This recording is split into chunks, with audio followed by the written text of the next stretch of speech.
চলে যাওয়া ব্যক্তিকে ফিরিয়ে আনুন এক মুহূর্তে।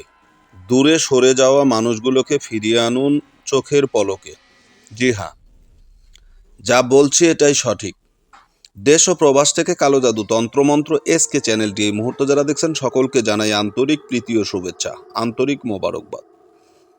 ভিডিওর শুরুতে জাতিগতভাবে প্রত্যেকটা মমিন মুসলমান ভাই বোনদেরকে জানাই সালাম, আসসালামু আলাইকুম। হিন্দু দাদা দিদির প্রতি আদাব।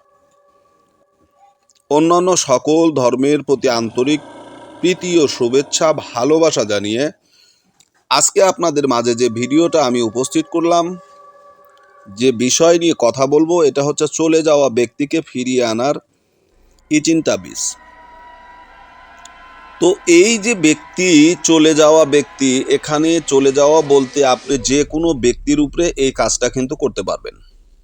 বিশেষ করে প্রেমিক প্রেমিকা রাগ করে একজন অন্যজনের কাছ থেকে দূরে সরে গেছে, স্বামী স্ত্রীর কাছ থেকে দূরে সরে গেছে, স্ত্রী স্বামীর কাছ থেকে দূরে সরে গেছে, বন্ধু বন্ধুর কাছ থেকে দূরে সরে গেছে, সন্তান বাড়ি থেকে চলে গেছে, সন্ততি বাড়ি থেকে চলে গেছে। তো এই যে বাড়ি থেকে চলে যাওয়া ব্যক্তি, তাকে ফিরিয়ে আনার জন্য অনেক কিছু করেছেন, কিন্তু সেই ব্যক্তিকে ফিরিয়ে আনতে পারছেন না। তাহলে এখন আপনি কি করবেন? পুনরায় যদি এই ব্যক্তিকে আপনি আপনার বাড়িতে ফিরিয়ে আনতে চান, তাহলে আজকের এই তাবিজটি আপনার জন্য অত্যন্ত গুরুত্বপূর্ণ এবং খুবই কার্যকারী। এই তাবিজটি আপনার জন্য অত্যন্ত কার্যকারী।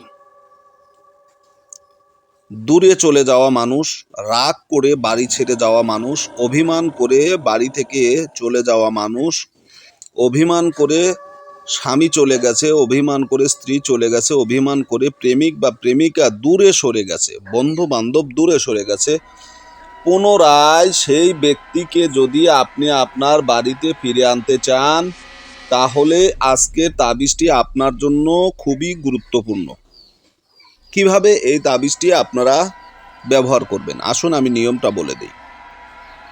অল্প কথার ভিতরে আমি ভিডিওটা শেষ করব।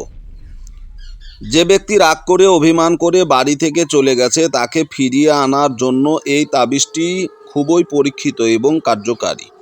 100% এটা পরীক্ষিত একটি তাবিজ আপনাদেরকে আমি দিলাম। এই তাবিজটি লিখে যে ব্যক্তি রাগ করে অভিমান করে আপনার কাছ থেকে চলে গেছে, যে সন্তান আপনার বাড়ি ছেড়ে চলে গেছে, যে স্বামী আপনার বাড়ি থেকে চলে গেছে, যে স্ত্রী আপনার বাড়ি থেকে চলে গেছে, যদি কোনো প্রেমিক যেয়ে থাকে বা প্রেমিকা যেয়ে থাকে, তাহলে যে কাজটা আপনি করবেন, এই তাবিজটি লিখে যে ব্যক্তির জন্য আপনি যাকে উদ্দেশ্য করে এই তাবিজটি লিখছেন,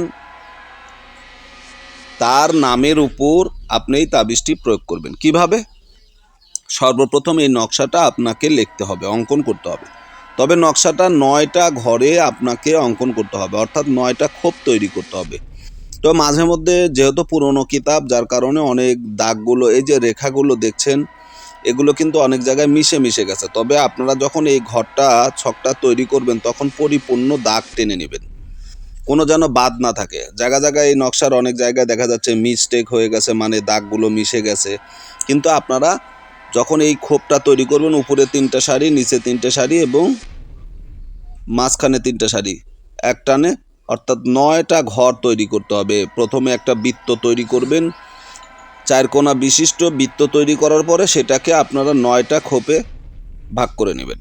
এরপরে এই নকশাটা অঙ্কন করবেন এবং অঙ্কন করা হয়ে গেলে এই নকশাটা যে ব্যক্তি চলে গেছে সেই ব্যক্তির নাম লেখে, সে নারী হলে মায়ের নাম এবং পুরুষ হলে তার বাবার নাম লিখে এই তাবিজটি সে যেখান থেকে চলে গেছে, যে ঘর থেকে চলে গেছে, সেই ঘরের বালিশের নিচে রেখে দিবেন। 24 থেকে 72 ঘন্টার ভিতরে সে ব্যক্তি আপনার কাছে ফিরে আসবে ইনশাআল্লাহ। তো আশা করি বুঝতে পেরেছেন। ভালো থাকুন, সুস্থ থাকুন। চ্যানেলে নতুন হলে চ্যানেলটা সাবস্ক্রাইব করবেন। আল্লাহ হাফেজ।